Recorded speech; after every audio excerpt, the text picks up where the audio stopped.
Here long as of late, and this relentless heat, the summer heat will continue well into next week. And in order to beat the heat, a lot of us want to head out and get into some water, right? Yeah, and that's why the warning you're about to hear is so important, especially for animal lovers. Toxic algae blooms pose a threat to pets that Melissa Martin understands all too well. Earlier in our show, she talked to us about the sudden and traumatic death of her 3 dogs after a seemingly harmless dip in the pond. I rushed her to the emergency vet. They immediately asked, had we been near any water, standing water? And I was like, yes, we just left a pond. And they told us to get our other 2 dogs here. I rushed her to the emergency vet. They immediately asked, had we been near any water, standing water? And I was like, yes, we just left a pond. And they told us to get our other 2 dogs here. All 3 of Martin's dogs died of liver failure after being exposed to toxic algae in that pond. It was a danger that Martin didn't recognize until it was too late. Yeah, and it's a danger posing a threat to pets in 6 states right now. Toxic algae dog deaths have been reported in Oregon, Minnesota, Texas, Georgia, North Carolina, and Maine this year alone. Let's go ahead and bring in veterinarian Dr. Sean Carter with the Atlanta-based the veterinarian clinic. They answer some of the questions about this threat here. So a lot of dogs, they love the water. So a lot of people don't realize that this is an actual threat. So is it just any body of water? Is it certain, is it ocean? Is it streams? Or is it just certain ponds? Well, and thank you to the Weather Channel for bringing this to our attention, because this is and can be a serious thing. And first, I feel like we all are heartbroken for Melissa and her tragedy, and we're so sorry for her loss. But yes, I mean, certainly in lakes or where there's the water is brackish or it's not moving very well, and plus you have the heat.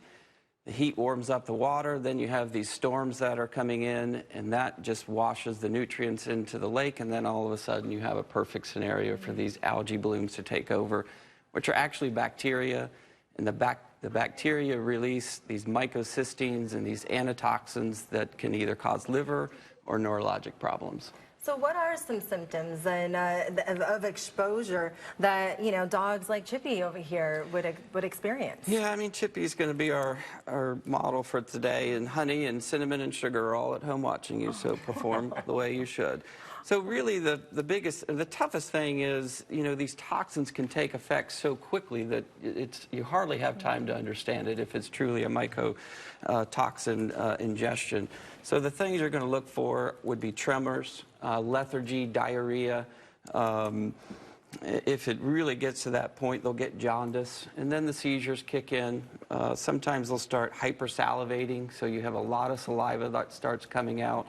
The eyes will start to water, and then, from there, it's just feeling sick. So, in my opinion, this seems like something brand new. Has this always been a threat for animals, or is this something just kind of popped up as our climate's getting warmer and warmer? Yeah, I think that's a great point. I mean, I've been a veterinarian now for 20 years, and, we don't see really many cases of it, and now all of a sudden, in the span of a few months, we've had several.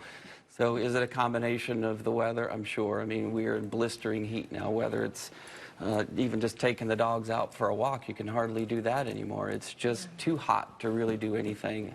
It's the dog days of summer for a reason. We just need to be keeping them inside when we can and keeping away from these dangers. But in all honesty, what's better than taking your dogs and your family to the lake to let them swim and have fun? Yeah. But now we're going to have to take extra precaution. Yeah.